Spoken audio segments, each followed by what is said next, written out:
बहू, ओ बहू, कहाँ मर गई? वो अभी सारा काम निपटाने के बाद नहाने के लिए गई थी। सास की हर 2 मिनट में ऐसी आवाज सुनने की उसकी आदत पड़ चुकी थी। जरा से भी नजरों के सामने से हटती कि सास चिल्लाना शुरू कर देती।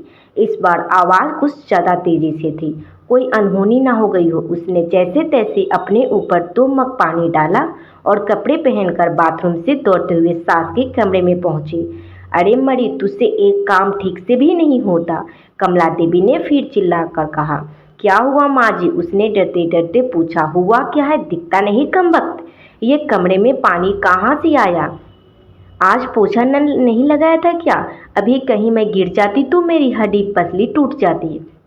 कमला देवी ने चिल्लाकर कहा। लगाया तो था माँ जी, उसने धीरे से कहा। तो ये कहाँ से आ गया? हे भगवान, मेरी तो किस्मत ही फूटी है जो ऐसी लड़की पर मेरे बेटे लड्डू हो गया। न जाने कहाँ से बड़े बड़े घरों से उसके लिए रिश्ते आ रहे थे। अच्छा चल, अब जल्दी से इसे साफ कर दे, सास ने चिल्लाते हुए कहा। उसको पता था कि नहाने जाने से पहले ही उसने पूरा घर साफ किया और ये पानी जानबूझकर उसकी सास ने ही उसे तंग करने और ताने सुनाने के लिए गिराया था। फिर भी उसने बिना कुछ बोले पानी को साफ कर दिया और अपने कमरे में आकर थोड़ा आराम करने बैठ गई। सोचने लगी, सास की चिल्लाहट अब कौन से काम के लिए बुलाने वाली होगी। उसके लिए ये कोई आज की बात नहीं थी। जब से वो शादी करके इस घर में आई थी, उसके पति ऑफिस जाते ही रोज का नियम था। आज किसी बात पर कर किसी बात पर बस उसकी सास को एक बहाना चाहिए था। अगर बहाना नहीं मिलता तो वो बहाने बनाने की कला में बहुत माहिर थी। इस रोज रोज के चिकचिक से अक्सर वो तंग आ जाती थी। पर कुछ पति के प्यार, कुछ सास की उम्र और कुछ घर की बहू होने की वजह से सब बर्दाश्त करती थी। उसे खुद ही समझ नहीं आ रहा था कि उसको खुद के वजूद में इतना परिवर्तन और कैसे आया। उसको ये भी याद नहीं था कि कब उसके अपने घर में उसके माँ या पिता ने कभी उससे ऐसे सुर में बात की हो। अपने कॉलेज और स्कूल के समय वो तो बिंदास लड़कियों में से एक थी। पूरी स्कूल या कॉलेज में कहीं से भी किसी के साथ कोई गलत बात नहीं होती थी तो वो लड़ने के लिए सबसे आगे खड़ी मिलती थी। किसी के हक के लिए वो पूरे सिस्टर से लड़ जाती थी। पर आज अपने हो रहे खिलाफ पर अन्याय चुपचाप सह रही थी। सोचती थी, क्या यही शादी के मायने होते हैं, जब एक लड़की अपने स्वाभिमान और सम्मान को एक नया परिवार को सूली पर चढ़ा देना पड़ता है। शाम को पति आने पर बहुत सारी बातें कहने का मन होता था। 1-2 बार कही भी थी, पर एक तो थके होने से वो इस पर ज़्यादा ध्यान नहीं देते थे और फिर अपनी माँ के खिलाफ वो एक शब्द भी नहीं सुन सकते। उसकी माँ भी अपने बेटे के समान उसे बड़े दिखावे के साथ बात करती थी, पर जैसे ही बेटा घर से बाहर निकलता था उसकी तेवर बदल जाते थे। जो उसे समझ में ही नहीं आता था कि एक इंसान पल भर में 2 तरह के व्यवहार कैसे कर सकता है। कमला देवी को सबसे ज़्यादा तकलीफ तो उसकी शादी में मिले दहेज से थी, जबकि उसके माता पिता अपनी हैसियत से बढ़कर उसकी शादी में खर्चा किया। लेकिन दहेज में या दूसरों से कुछ भी मुफ्त में मिलने की उम्मीद और अभिलाषा का कोई अंत नहीं होता। हर चीज़ कम लगती है।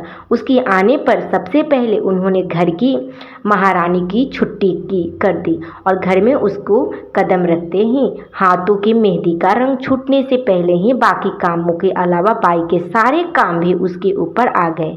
कमला देवी ने कभी भी उसे एक नौकरानी से ज़्यादा नहीं समझा। कुछ ऐसे ही जिंदगी कट रही थी कि रोज कोई नया बखेरा हो जाता था और वो रोज शांतिपूर्वक उन्हें संभालने की कोशिश करती कि जल्द ही उसे अपने पति और सास के साथ बैठकर शांति से इसका हल निकालना पड़ेगा। पर बस रोज की ऐसी दिनचर्या में सबके साथ बैठकर बातें करने का समय नहीं मिल पा रहा था। एक दिन वह रोज की तरह सुबह झाड़ू लगा रही थी। जब कमला देवी अपने बिस्तर के किनारे बैठी स्वेटर बुन रही थी, अचानक जैसे ही वह झाड़ू लगाते लगाते उसके पास पहुंची, उसने बिना कुछ देखे बहू को जोर से लात मारी और चिल्लाई, अरे कुछ अक्ल भी है या घास चरने गई है? जब मैं कुछ कर रही थी तो तभी तुमने मुझे काम सुझता है। अभी ही मेरे कमरे में झाड़ू लगनी थी। मुझे क्या, तुझे नहीं पता कि मुझे धूल से कितनी एलर्जी है? यह आज का नया बहाना था उसे तंग करने का, क्योंकि घर में रोज ही ऐसे ही काम होते थे।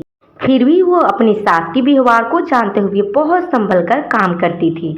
वो उनके द्वारा दिखाई गई जगह पर सफाई के लिए ही जैसे ही थोड़ा झुकी ना जाने किस झोंक में कमला देवी ने जोर से पैर चलाया और वह बहू के कंधे पर जा लगा। जब तक वो खुद को संभालती उसका सिर सामने की दीवार से टकराकर गिर पड़ी। कमला देवी चिल्ला उठी, क्या हुआ कलमुही, मर गई क्या? उठो, क्यों नहीं उठ रही हो? बचा हुआ काम कौन करेगा, चल उठ।